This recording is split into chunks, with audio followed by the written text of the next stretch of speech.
दुनिया भर के मशहूर पर्यटन स्थलों में से एक बर्लिन की दीवार के आसपास भले ही आज लोगों की भीड़भाड़ इकट्ठा रहती है, लेकिन एक वक्त ऐसा भी था जब इस दीवार की वजह से कई लोगों की जान चली गई थी।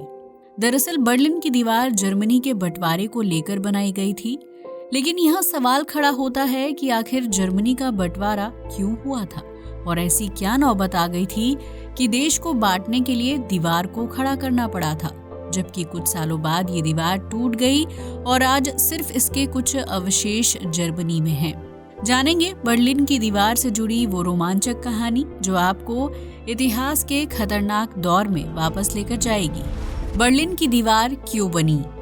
साल 1945 में द्वितीय विश्व युद्ध की समाप्ति हुई थी, जिसमें जर्मनी को बहुत बुरी हार का सामना करना पड़ा था। द्वितीय विश्व युद्ध को जीतने वाले मित्र राष्ट्र यानी अमेरिका, फ्रांस, ब्रिटेन और सोवियत संघ ने जर्मनी का बंटवारा करने का फैसला किया, जिसके तहत जर्मनी को 4 हिस्सों में बांट दिया गया और हर एक हिस्से पर एक देश का शासन हुआ करता था। ऐसे में फ्रांस, अमेरिका और ब्रिटेन एक सोच और नीति के चलते अच्छे दोस्त बन गए थे, जबकि सोवियत संघ की अलग सोच और नीति इन तीनों देशों से बार बार टकरा रही थी। इस बीच कुछ समय बाद अमेरिका और सोवियत संघ के बीच विश्व की सबसे बड़ी शक्ति बनने को लेकर कोल्ड वॉर शुरू हो गई थी, जिसकी वजह से जर्मनी 2 हिस्सों में बंट गया था। इसमें एक हिस्सा अमेरिका के कंट्रोल में था और ब्रिटेन और फ्रांस ने अपने हिस्से वाले जर्मनी को भी एक तरह से अमेरिका के अधीन कर दिया था, जबकि दूसरा हिस्सा सोवियत संघ के कंट्रोल में आता था। अमेरिका वाले जर्मनी को फेडरल रिपब्लिक ऑफ जर्मनी नाम दिया गया था, जिसे आमतौर पर वेस्ट जर्मनी के नाम से जाना जाता था।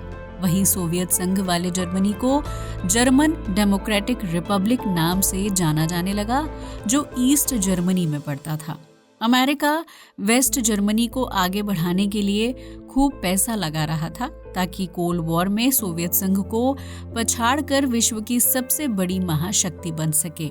वहीं दूसरी तरफ ईस्ट जर्मनी की कीमती चीजों को उठाकर मॉस्को भेजा जा रहा था, जिसकी वजह से सोवियत संघ की हिस्सेदारी में मौजूद जर्मनी पिछड़ने लगा था, जबकि वेस्ट जर्मनी अमेरिका के राज में बहुत तेजी से विकास कर रहा था। इस फर्क को जर्मनी के आम लोग भी महसूस कर रहे थे, लेकिन उनके लिए इससे भी बुरा ये था कि बाहरी देश जर्मनी पर शासन करके उसे चला रहे हैं।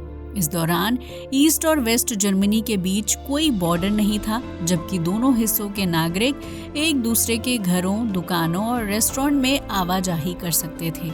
लेकिन बीतते समय के साथ वेस्ट जर्मनी बेहतर हो रहा था और वहां के नागरिकों को बेहतरीन संसाधन मिल रहे थे। लिहाजा ईस्ट जर्मनी के लोगों ने अच्छी जिंदगी की तलाश में पलायन शुरू कर दिया। ये लोग अपने घर और संपत्ति को छोड़कर अमेरिका के शासन वाले वेस्ट जर्मनी में जाकर बसने लगे थे, जिसके तहत साल 1949 से 1961 के बीच कुल 30 लाख लोग ईस्ट जर्मनी से वेस्ट जर्मनी में जाकर बस गए थे। इनमें से ज्यादातर लोगों ने पढ़ाई और रोजगार की वजह से पलायन किया था, जो शारीरिक रूप से जवान थे और बेहतर जिंदगी चाहते थे। एक तरफ जवान नागरिकों के वेस्ट जर्मनी में आने से अमेरिका को फायदा मिल रहा था, क्योंकि कंस्ट्रक्शन से लेकर ऑफिस और दूसरी जगहों पर काम करने के लिए युवाओं की जरूरत होती है। वहीं दूसरी तरफ लोगों के पलायन की वजह से ईस्ट जर्मनी को काफी ज्यादा नुकसान हो रहा था, जिसकी वजह से साल 1961 में सोवियत संघ के नेताओं ने ईस्ट जर्मनी के पलायन को रोकने के लिए नए नियम कानून लागू करने का फैसला किया था। इस फैसले के तहत अगस्त महीने की एक सुबह सैकड़ों की संख्या में सैनिक ईस्ट और वेस्ट जर्मनी की सीमा पर एक लाइन में खड़े थे, ताकि आम नागरिकों को सीमा पार करने से रोका जा सके। इसका सीधा मतलब ये था कि अब ईस्ट जर्मनी के लोग वेस्ट जर्मनी में नहीं जा सकते थे।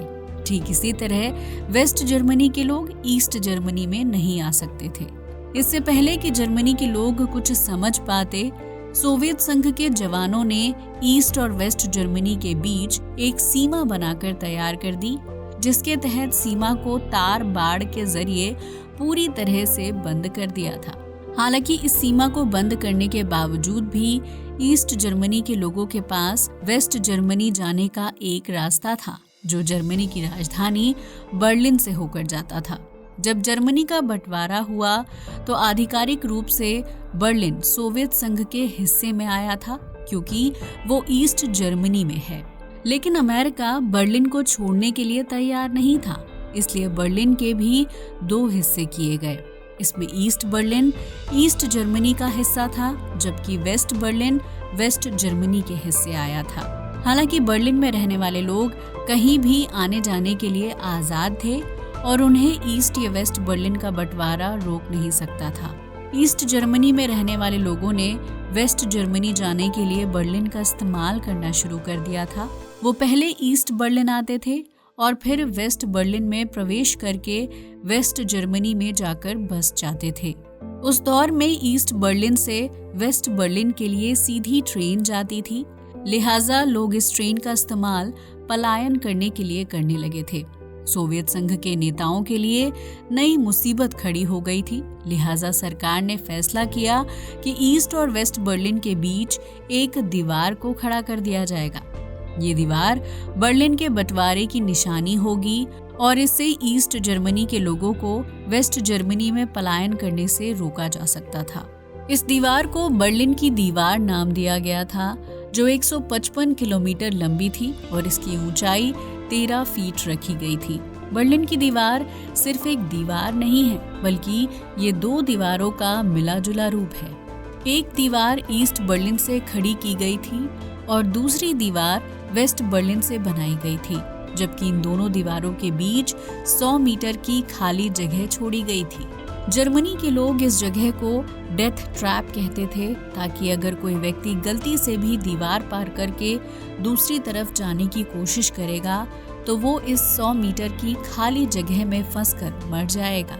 दरअसल दोनों दीवारों के बीच जानबूझकर 100 मीटर की खाली जगह छोड़ी गई थी, ताकि अगर ईस्ट जर्मनी के लोग दीवार पार करके वेस्ट जर्मनी भागना चाहें तो सिपाहियों की गोली उन्हें डेथ ट्रैप में ही मारकर ढेर कर दे।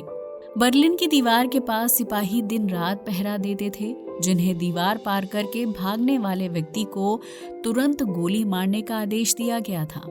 इसके अलावा डेथ ट्रैप में जगह जगह पर लैंड माइंस बिछाई गई थी, जिसमें पैर पड़ते ही ब्लास्ट हो जाता था और सिपाहियों को दीवार पार करके वेस्ट जर्मनी भागने वाले व्यक्ति के बारे में जानकारी मिल जाती थी। इस दीवार के पास मशीन गन इंस्टॉल की गई थी, जिससे धड़ाधड़ गोलियां निकलती थी और ये गोलियां ईस्ट बर्लिन से भागने वाले शख्स को मौत के घाट उतार देती थी। इसका साफ मतलब ये था कि बर्लिन की दीवार को पार करके वेस्ट जर्मनी भागना मुमकिन नहीं था, लेकिन इसके बावजूद भी कई लोगों ने अलग अलग तरीकों से ईस्ट जर्मनी से वेस्ट जर्मनी भागने की कोशिश की थी। कोई रस्सी के जरिए वेस्ट जर्मनी में दाखिल हुआ तो किसी ने सुरंग खोदकर इस काम को अंजाम दिया। इस तरह 20 सालों में लगभग 5000 लोग ईस्ट जर्मनी से भागने में कामयाब हो गए थे, जबकि 150 से ज्यादा लोगों ने बर्लिन की दीवार पार करते वक्त सिपाहियों की गोली से अपनी जान गंवा दी थी। इस तरह समय बीतता रहा और ईस्ट और वेस्ट जर्मनी के लोग एक ही देश में रहते हुए भी विदेशी महसूस करने लगे थे, जबकि 1990 के दशक तक आते आते सोवियत संघ आर्थिक रूप से काफी कमजोर होने लगा था। इस बीच सोवियत संघ के खेमे में मौजूद हंगरी ने ऑस्ट्रिया के साथ अपने बॉर्डर खोल दिए थे, जिसकी वजह से ईस्ट जर्मनी के लोग ऑस्ट्रिया में दाखिल होकर वेस्ट जर्मनी में भाग जाते थे। वहीं ईस्ट जर्मनी के लोगों में बर्लिन की दीवार को लेकर विरोध तेज हो गया था और वो चाहते थे कि पूरे शहर को दोबारा से एक कर दिया जाए, जबकि बर्लिन की दीवार में जगह जगह पर चेक पॉइंट्स बने हुए थे और ज़रूरी काम होने पर ईस्ट बर्लिन के लोग पास लेकर और वजह बताकर वेस्ट बर्लिन जा सकते थे। लेकिन लोगों के पलायन को रोकने के लिए सोवियत संघ की सरकार ने ज़्यादा पास मुहैया करवाने और कानून में ढील देने के लिए नए नियम बनाए थे, जबकि इन नियमों को आम जनता के साथ बांटने के लिए एक प्रेस कॉन्फ्रेंस रखी गई थी। 9 नवंबर 1989 को नए नियमों का ऐलान किया जा रहा था और प्रेस कॉन्फ्रेंस कर रहे व्यक्ति ने बोला कि ईस्ट बर्लिन जाने के लिए ज़्यादा पास दिए जाएंगे और नया नियम आज और अभी से लागू हो गया है। जबकि नया नियम अगले दिन यानी कि 10 नवंबर से लागू होने वाला था। इस एक गलती की वजह से 9 नवंबर की रात ही ईस्ट बर्लिन के लोग बर्लिन की दीवार के पास इकट्ठा हो गए, जो चेक पॉइंट्स पर खड़े गार्ड्स से दूसरी तरफ जाने की मांग करने लगे थे। लेकिन बिना पास के लोगों को दूसरी तरफ जाने की इजाज़त नहीं थी, जबकि लोगों की भीड़ इतनी ज़्यादा बढ़ गई थी कि गार्ड्स उस भीड़ को काबू नहीं कर पा रहे थे। गार्ड्स ने दरवाजे खोल दिए और लाखों लोग ईस्ट जर्मनी से वेस्ट जर्मनी पहुंच गए, जबकि बर्लिन की दीवार के पास जश्न का माहौल था। इस दौरान कई लोग बर्लिन की दीवार के ऊपर खड़े होकर जश्न मना रहे थे, जबकि शैंपेन खोलकर बर्लिन की आज़ादी को एंजॉय किया जा रहा था। बर्लिन की दीवार अभी भी खड़ी थी, लेकिन लोगों के बीच उसके कोई मायने नहीं थे। इसके कुछ समय बाद 1990 में बर्लिन की दीवार को आम लोगों ने ही तोड़ना शुरू कर दिया था, लेकिन 155 किलोमीटर लंबी दीवार को तोड़ पाना संभव नहीं था। हालांकि बर्लिन की दीवार पर मारे गए हथौड़े, कुल्हाड़ी और भारी हथियारों के निशान इस बात का सबूत थे कि अब बर्लिन के लोग सरकारों के बंटवारे को नहीं मानेंगे और आज़ादी से अपना जीवन बिताएंगे।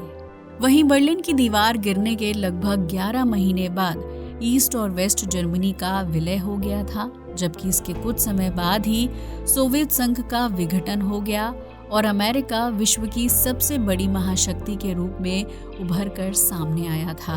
बर्लिन की दीवार के कुछ अवशेषों को म्यूजियम में रखा गया है, तो कुछ बड़े टुकड़ों को नीलामी के जरिए ऊंचे दामों पर बेच दिया गया था। वहीं इस दीवार का कुछ हिस्सा अभी भी बर्लिन में है, जिसके ऊपर लोगों ने पेंटिंग और कलाकारी करके एक ऐतिहासिक याद के तौर पर सहेज कर रखा है। इस दीवार ने बर्लिन को 2 हिस्सों में बांट दिया था, जिसकी वजह से यहाँ के नागरिक अपने ही शहर में आज़ादी के साथ नहीं घूम सकते थे। लेकिन बर्लिन की दीवार ने जर्मनी के लोगों के मन में देशभक्ति की भावना को जागृत करने का काम किया था, जबकि वर्तमान समय में ये दीवार एक ऐतिहासिक पर्यटन स्थल है। अब तो आप समझ ही गए होंगे कि बर्लिन की दीवार क्यों बनाई गई थी और इसे कैसे तोड़ा गया था। आज के लिए बस इतना ही दोस्तों। वीडियो अच्छा लगा हो तो इसे लाइक और शेयर करें, साथ ही हमारे चैनल को भी सब्सक्राइब करें। जय हिंद दोस्तों।